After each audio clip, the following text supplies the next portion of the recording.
5장에서 8장까지는 환난이라는 단어를 빼고 설명할 수가 없습니다. 그러니까 왜 의롭게 된 신자들에게 잔뜩 기대했지 않겠습니까? 지금 저희들이 로마에 있는 성도라는 생각을 가지고 오늘 이 자리에 참여해서 말씀을 듣는다면 예수를 믿고 나서 뭔가 좀 운수대통하고 뭔가 지금 현재의 상태를 좀 바꿀 수 있는 획기적인 좋은 것들이 오지 않겠느냐 했는데 생각지도 않는 환난이 다가오게 된 거예요. 오히려 예수를 믿는다는 사실로 인해서 여러 종류의 환난이 그들에게 닥치면서 심히 당황하게 된 것이죠. 좌절하기도 하고요, 절망하기도 하고, 신앙생활을 계속 해야 할 것이냐, 또 하나님 진짜 우리를 사랑하느냐, 그런 생각도 했을 것입니다. 자, 그래서 오늘은 하나님께서 왜 의인에게 환난을 보내는가, 거기에 대해서 5장부터 지금 8장까지 6장과 7장은 그 중간에 들어가 있다고 보면 되는 거고요. 5장에서 사실은 8장으로 바로 이어진다고 볼 수가 있습니다. 하나님께서 환난을 왜 보내시냐? 환난을 보내시어 우리의 구원 열차를, 믿음으로 출발한 구원 열차를 목적지인 소망역으로 더 빨리 달려가도록 하기 위함이라고 말하고 있습니다. 칭의 역에서 출발한 구원 열차는 종착역인 소망역으로 바로 달려가지 않고 중간에 환난역을 통과하면서 종착역인 소망역에 도착한다고 말하고 있습니다. 환난이라는 것은 우리 신자가 소망을 이루는데 반드시 필요하다고 말하고 있습니다. 그런데 이 환난은 모두에게 주는 것이 아니라 하나님을 사랑하는 자, 그 뜻대로 부름을 받은 사람들에게만 허락하신다고 말하고 있어요. 여러분, 환난은 모든 사람에게 주는 게 아니에요. 그래서 마틴 루터는 환난을 보물처럼 여겨야 된다, 그런 말을 썼습니다. 모두에게 주면 무슨 보물이겠습니까? 하나님을 사랑하는 자, 그 뜻대로 부르심을 받은 사람들에게만 예수를 믿고 난 후에 환난이 오게 되고요, 심지어는 더 큰 정도의 환난을 받게 되는 것입니다. 그런데 이 환난을 이용해서 우리 믿는 사람들을 좌절시키려는 사탄과 죄와 죽음의 삼각편대에서 성부, 성자, 성령께서 이렇게 도우신다고 말하고 있습니다. 그래서 지난 시간 주일 설교에서 성령께서 말할 수 없는 탄식으로 우리가 환난을 이기고 소망에 이르도록 돕는다고 말씀을 드렸습니다. 또 오늘 말씀에서는 성부 하나님께서 우리를 돕는다고 말하고 있습니다. 그리고 또 다음에는 성자 예수님께서 도우신다고 말하고 있습니다. 사실 우리에게 도움을 주는 분은 성부, 성자, 성령 삼위 하나님이십니다. 오늘은 성부 하나님께서 우리를 도우시는 내용에 대해서 말씀을 드리겠습니다.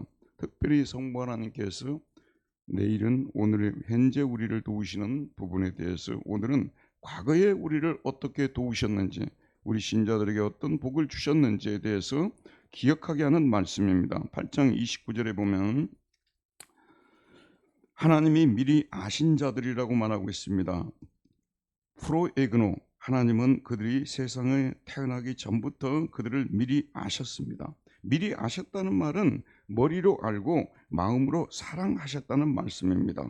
하나님은 창세전에 한 부류의 사람들을 특별히 아시고 특별히 사랑하셨습니다. 그리고 그들을 미리 정하셨다고 말하고 있습니다. 이 미리 정하셨다는 이 부정과거형이에요. 미리 정하셨다. 지금 정한 것이 아니라 미리 정하셨다. 한문으로는 예정하셨다. 영어로는 predestinated입니다. 순서가 중요합니다. 한 부류의 사람들을 먼저 미리 아시고 그 다음에 미리 정하셨습니다. 언제 미리 아시고 언제 미리 정하셨습니까?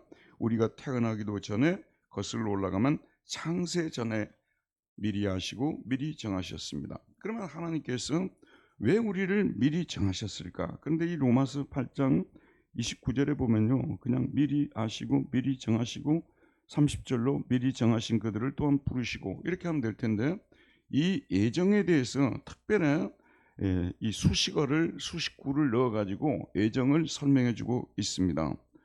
그래서 오늘 말씀은 왜 예정했느냐? 그들이 그의 아들의 형상을 모르페라고 하는데, 영어로는 이미지로 번역을 했습니다. 그 아들의 형상, 이미지를 본받도록 하기 위해서라고 말하고 있습니다. 그들이 예수 그리스도와, 이게 숨모르푸스인데 숨은 같다는 뜻이거든요. 같은 형상, 예수 그리스도와 같은 형상을 갖도록 하기 위해서 예정하셨다는 것입니다. 즉 그들 속에 그의 아들의 형상이 새겨져 그들이 예수님과 같은 이미지를 갖도록 하기 위해서라는 것입니다. 이는 조각가가 자기 아들과 똑같은 사람을 만들기 위해서 나무를 가지고 와서 자르고 깎고 새기는 행동과 같습니다. 하나님은 그 아들의 형상을 본받게 하기 위해서 우리를 미리 정하셨다는 것이 중요합니다. 그러면 하나님께서 그들을 예수 그리스도와 같은 형상으로 만든 최종적인 목적이 무엇이냐? 계속 목적절로 이어지고 있습니다. 이는 그로 많은 형제 중에서 맏아들이 되게 하려 하심이니라.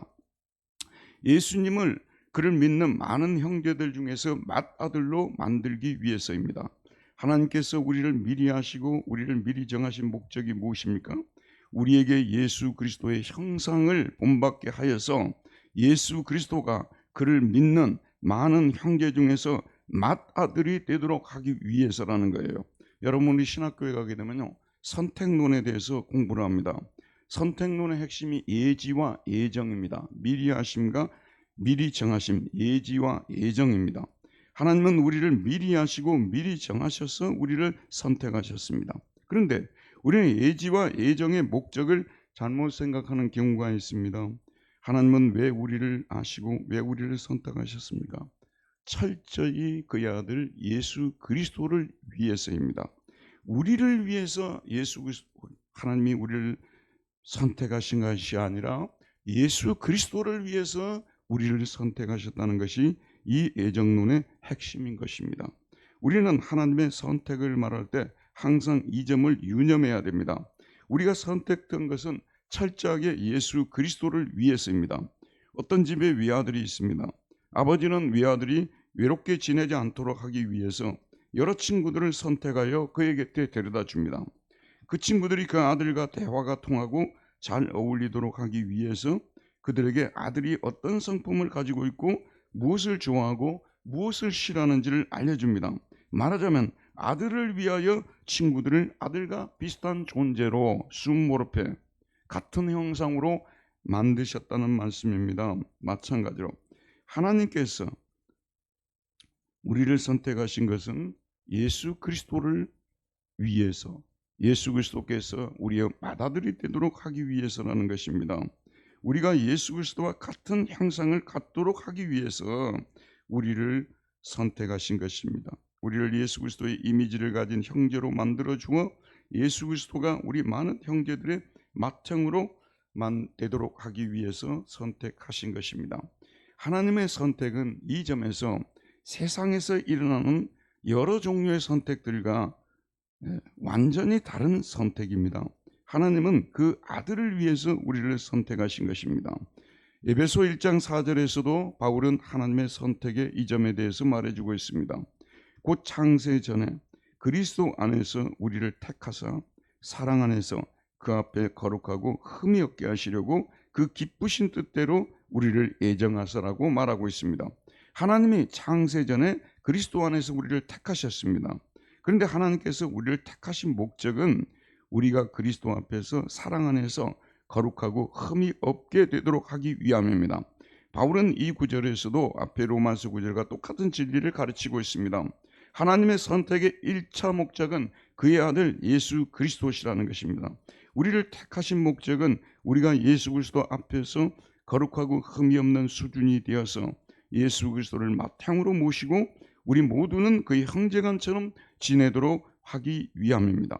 우리가 하나님께 미리 아신 바 되었고 미리 정하심을 받은 사람들로 선택을 받은 것은 큰 영광입니다.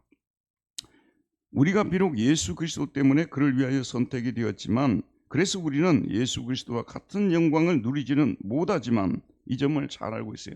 그리스도께서 누리는 영광과 우리가 누리는 영광은 차원이 다른 것입니다. 우리 역시 예수 그리스도와 함께 영광을 누리게 되는데 우리 신자의 영광이라는 것이 뭐냐면요, 그리스도와 교제를 나누며 사는 영광이고 그를 위해 십자가를 지고 죽을 수 있는 영광이고 상속분을 함께 받을 수 있는 영광이에요.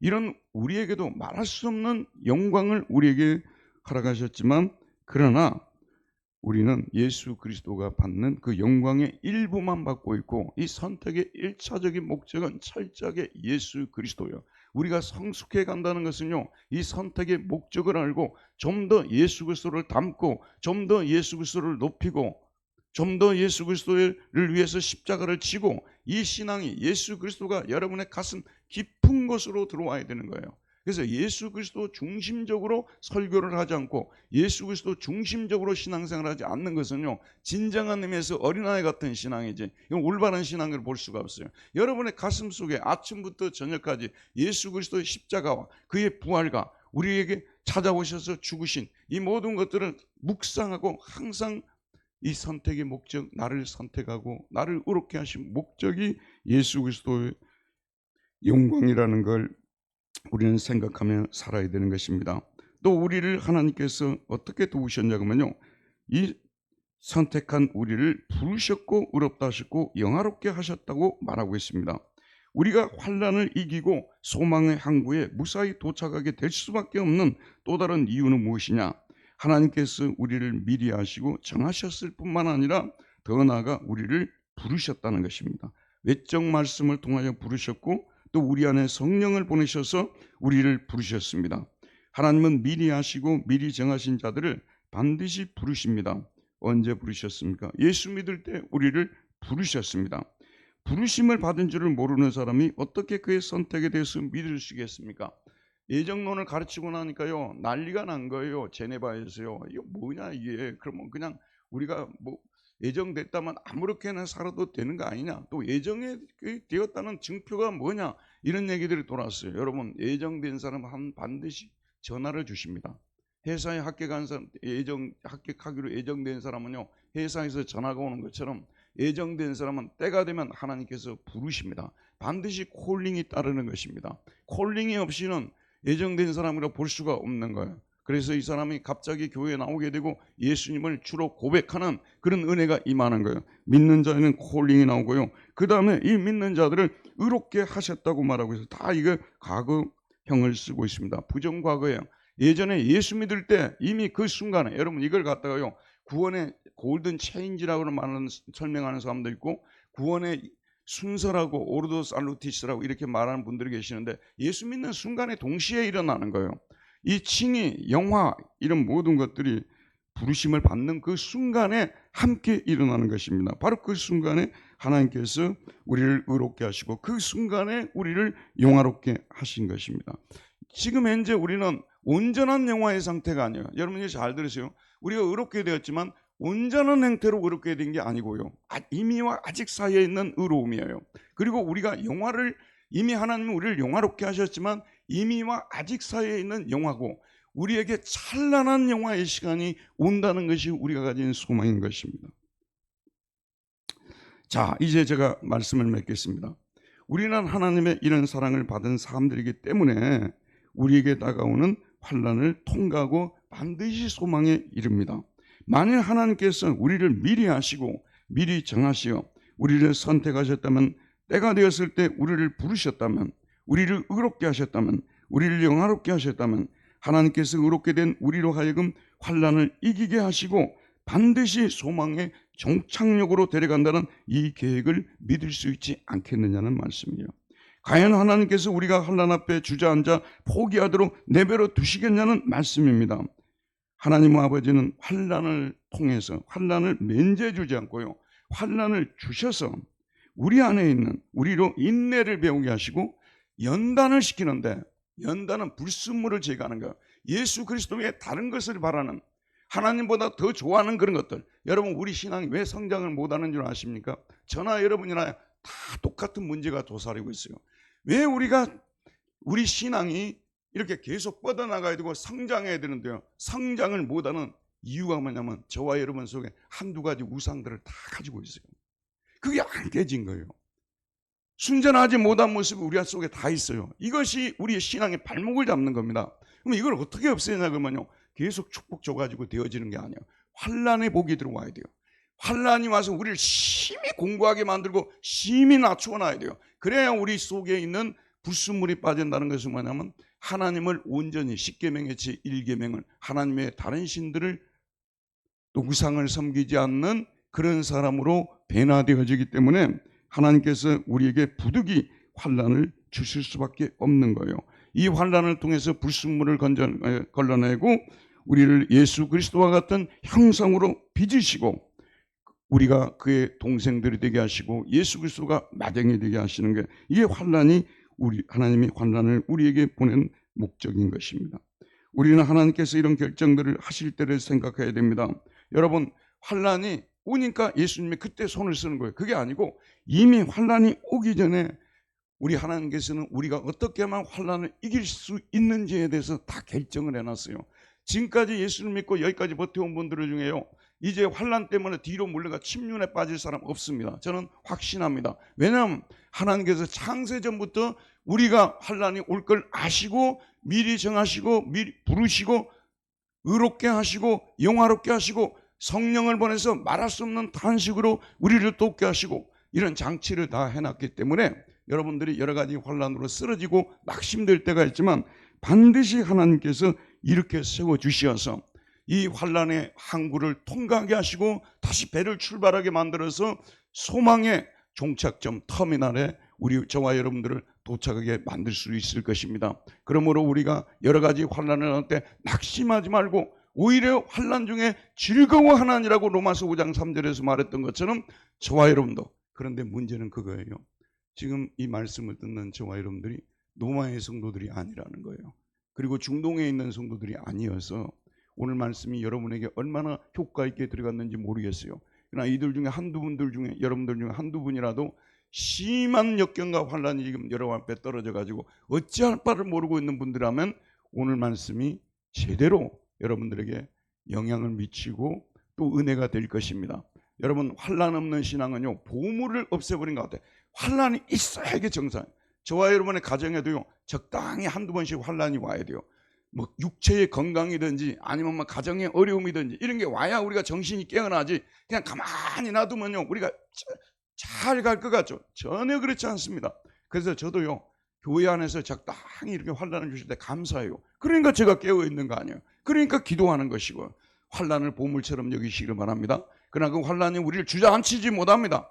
반드시 하나님이 이 환란을 통과하게 하시고 하나님의 마지막 종착점인 소망의 항구로 저와 여러분들을 데리고 갈 것입니다. 이런 믿음 가운데서 승리하는 저와 여러분들 되기를 바랍니다.